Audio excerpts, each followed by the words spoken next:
Raising Cane's doesn't need a giant menu. One item, chicken fingers, has fueled one of the fastest growing brands in America.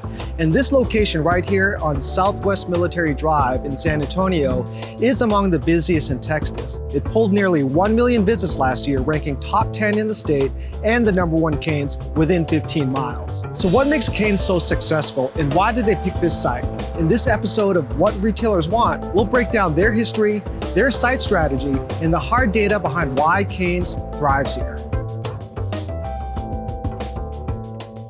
Raising Cane's was founded in 1996 in Baton Rouge by Todd Graves, who pitched the idea of a chicken finger only restaurant and was told it would never work. His college professor gave him the lowest grade in class, banks rejected his plan, but Graves refused to quit. He worked at refineries and even fished in Alaska to raise the money. The first Cane's opened near LSU and immediately connected with college students. Fast forward to today, Cane's now has over 900 restaurants, posted $5.1 billion in sales in 2024, and hit its first billion-dollar quarter. Same-store sales were up 15% year over year. In 2025, they're opening nearly 100 new locations, targeting urban and college markets from New York City and San Diego to Ann Arbor and Spokane.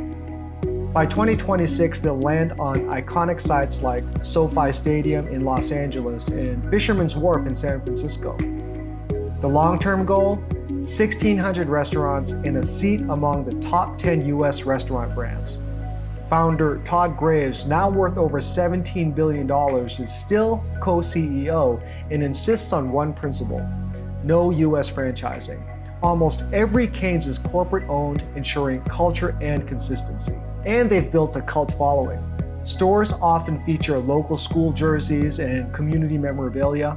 Celebrities from Snoop Dogg to James Harden have worked a Cane's counter. This is more than chicken. It's a lifestyle brand with a loyal fan base. So what does Cane's want in a site?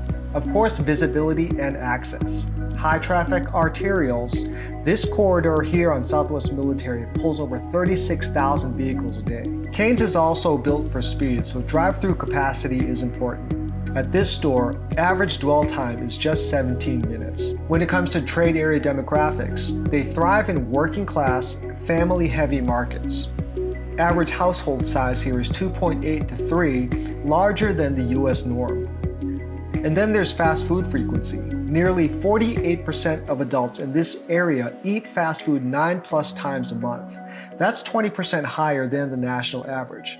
If a site doesn't check these boxes, Cane's probably wouldn't be interested. So why does all this matter? Cane's doesn't chase every vacancy, and unlike McDonald's, they don't have breakfast to lean on. That makes lunch and dinner everything. This means that double down on sites that can capture both daytime workers and evening family traffic. And they build loyalty. Placer AI shows 3.4 visits per visitor annually here.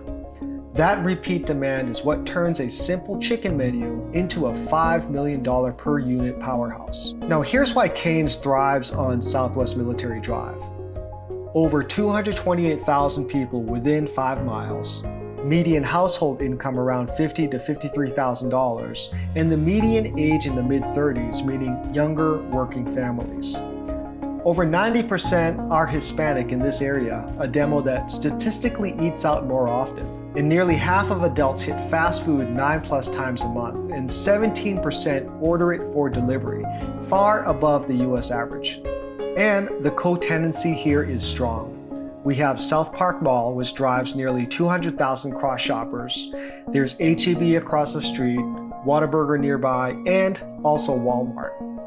This ecosystem makes one of the top 10 Raising Cane's in Texas. In 2024, Cane's opened 118 new stores. In 2025, nearly 100 more were planned, especially around universities and high-density markets. And they're planting flags in some of the most competitive corridors in America.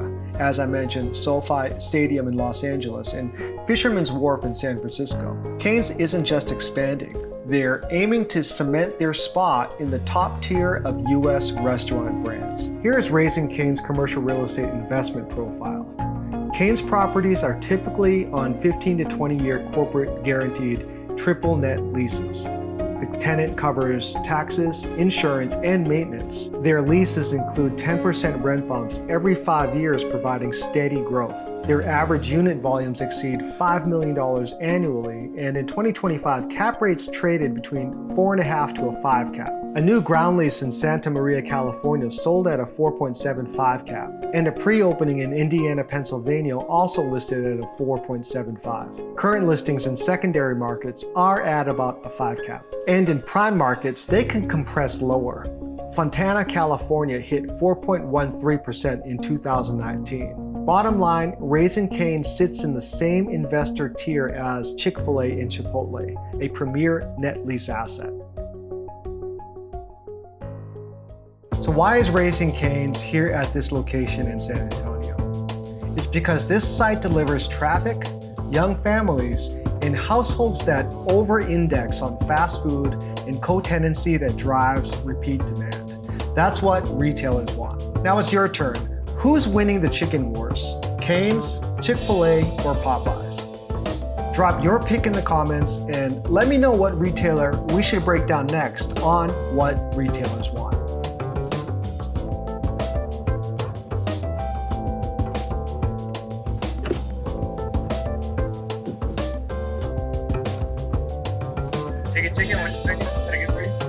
Yeah, can I get the box combo, please? One of them. Box combo? Yeah.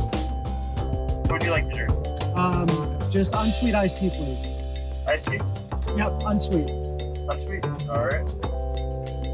And can I get you anything else with that? That'll be it. Alright, you're supposed to be 12:24. You can go and close this first window. Thank you. Thank you.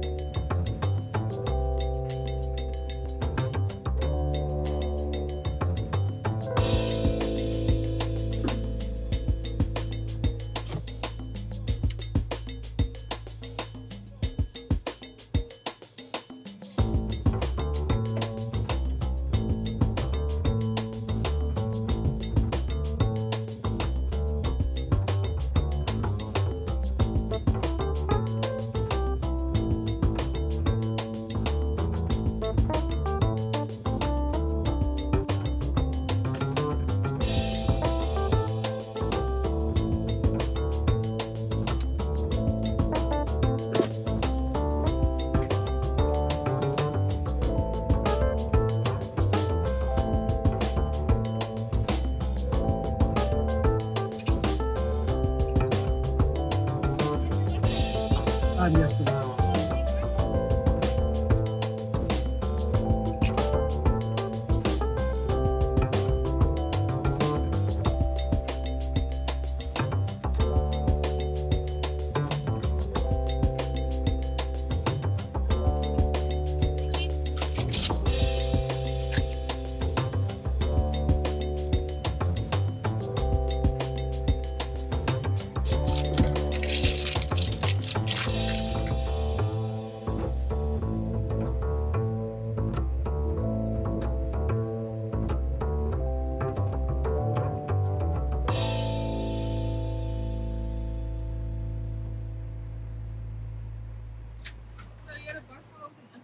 Yep.